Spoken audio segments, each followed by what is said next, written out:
Pada suatu hari, hiduplah seorang gadis yang cantik bernama Bawang Putih. Ia hidup dan tinggal bersama ibu tirinya dan saudara tirinya. Saudara tirinya yang bernama Bawang Merah. Bawang Merah sangatlah memiliki sifat yang berbeda dengan Bawang Putih, yang dimana ia sangat sombong dan suka menindas dengan orang lain, sehingga membuat Bawang Putih kesulitan. Di pagi hari seperti biasa, Bawang Putih sudah bangun lebih pagi untuk melakukan segala aktivitas, mulai dari membersihkan rumah seorang diri hingga mencuci pakaian di sungai. Bawang Putih, tolong cuci baju aku ya. Habis cuci baju kamu jangan lupa makanan siang ya. Dan sudah beres mas. Bentar Bu, saya sarapan dulu ya. Gak usah sarapan, kamu itu nanti kan bisa makan siang. Setelah itu, Bawang Putih langsung membereskan rumah dengan segera. Walaupun tidak sarapan, namun Bawang Putih melakukan tugasnya dengan baik. Jangan bersedih, Bawang Putih. Kamu anak yang baik dan kuat. Semakin cepat beres-beres, semakin cepat juga kamu makan siang. Kamu kok kerjanya lama banget sih. Nanti jangan lupa beresin kamar aku ya. Aku mau pergi ke pasar dulu. Bawang Putih yang mendengarkan perkataan tersebut pun kaget dan langsung pergi dan memulai kegiatannya. Setelah berhasil membersihkan rumah, Bawang Putih langsung bergegas ke sungai untuk mencuci pakaian milik ia, ibunya, dan juga Bawang Merah. Aku harus bergegas agar cucian ini cepat kering.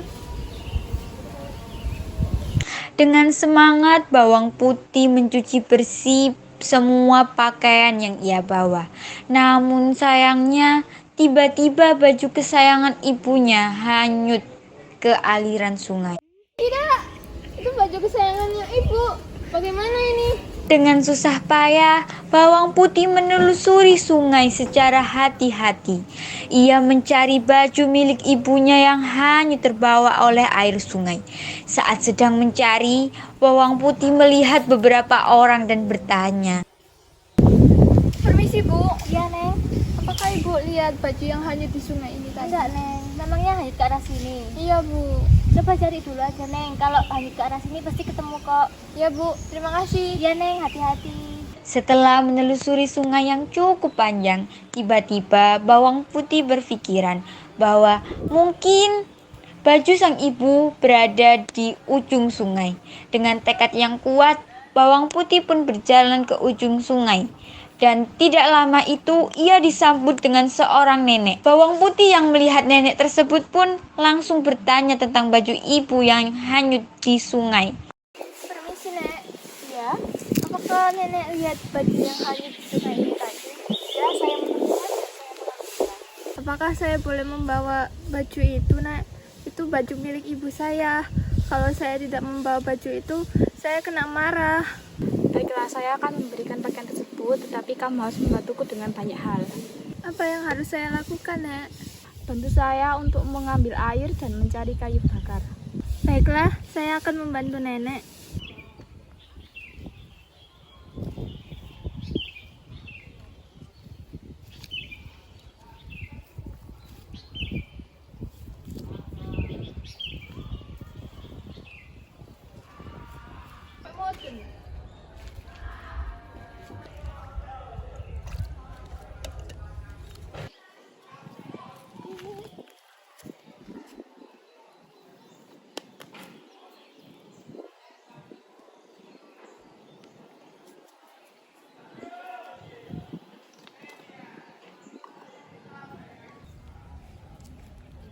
Ini adalah pakaian sudah kujanjikan kepadamu, anak cantik.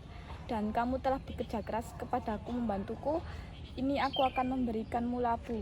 Terimalah.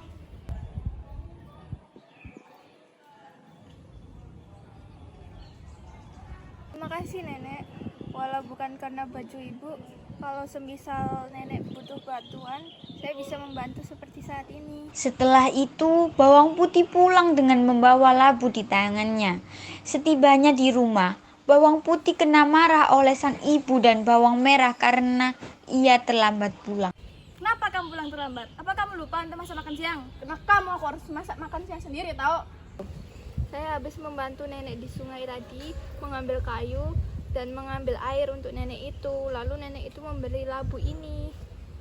kamu nguras tenagamu dengan labu sekecil ini? Kau tidak butuh labu ini. Setelah dibanting, betapa terkejutnya sang ibu dan bawang merah. Karena isi dari labu tersebut adalah emas. Ibu, ini emas. Wah.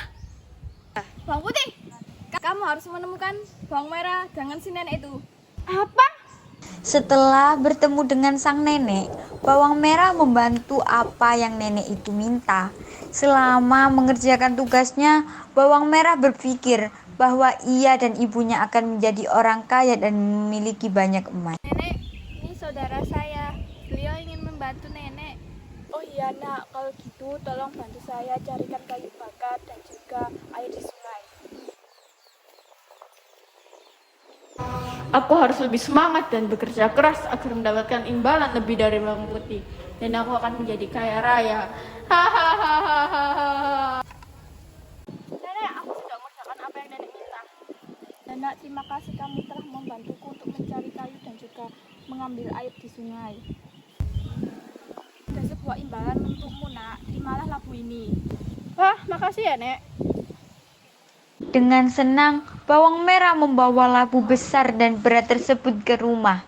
Sampai di rumah, ia disambut dengan baik dan bahagia oleh sang ibu. Ibu, kita akan kaya. Wah, apapun yang kamu mau akan ibu belikan.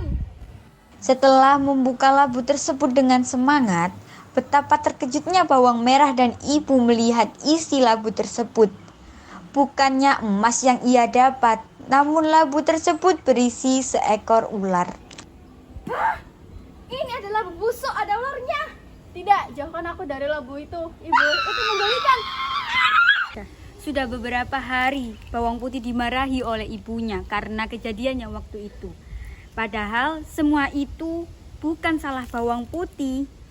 Itu semua salah mereka yang rakus. Dari pagi sampai sekarang bawang putih sudah melakukan kegiatannya. Dan sekarang ia sedang mencuci pakaian di sungai. Namun ketika bawang putih yang lagi asik mencuci pakaian tanpa ia sadari, ada seorang laki-laki yang melihat dari kejauhan dengan rasa kagum. Sang laki-laki itu pun mulai tertarik dengan gadis yang tanpa sengaja terekam oleh indera penglihatannya. Ia pun berjanji akan mencari tahu dan akan meminang gadis tersebut. Sudah banyak informasi yang ia dapat tentang gadis tersebut sejak terakhir kali ia melihat di sungai. Dari nama hingga banyak hal tentang gadis tersebut ia ketahui. Dan sejak itu pula ia menyukai gadis tersebut. Dan sekarang ia sudah mendapatkan alamat di mana gadis itu tinggal. Dan dia akan mencoba menemui gadis tersebut hari ini. Ibu pun menyuruh Raden untuk duduk. Sebelumnya kedatangan saya ke sini untuk bertemu bawang putih dan berniat untuk meminangnya jika bawang putih menyetujuinya. Ibu pun sangat kaget mendengarkan hal itu. Ibu pun berpikir, apa bawang putih sudah mengenal sosok laki-laki ini? Dan ia pun berpikir bahwa ia dapat mengatakan bawang merah adalah bawang putih. Bawang putih, kemari nak. Ya ibu. Hah? Bukannya ini bukan bawang putih? Nah, itu bawang putih. Bawang putih yang dipanggil oleh sang ibu pun kebingungan dan ia menghampiri ibu dan Raden. Silakan Raden. Sebelumnya saya akan menjelaskan terlebih dahulu kepada kamu bahwa alasan saya ke sini adalah meminangmu. Saya telah melihatmu dari kejauhan pada saat kamu mencuci pakaian di sungai. Sudah lama saya menyukai kamu, namun pada saat ini apakah kamu menerima pinangan saya? Bawang putih pun yang kebingungan melihat wajah ibu yang tidak suka. Namun ia berpikir, kapan lagi kesempatan? Kesempatan tidak datang dua kali untuk mendapatkan sosok seperti Raden. Saya terima pinangan Raden. Ibu yang mendengarkan pun kaget dan Raden langsung mengenali sosok bawang putih. cerita bawang putih dan bawang merah sudah selesai. Di sini dapat kita simpulkan bahwa kita harus ikhlas dan tulus dalam membantu orang lain tanpa meminta belas kasih dan imbalan sepeser pun. Serta jadilah manusia yang tidak semena-mena dengan manusia lain. Terima kasih.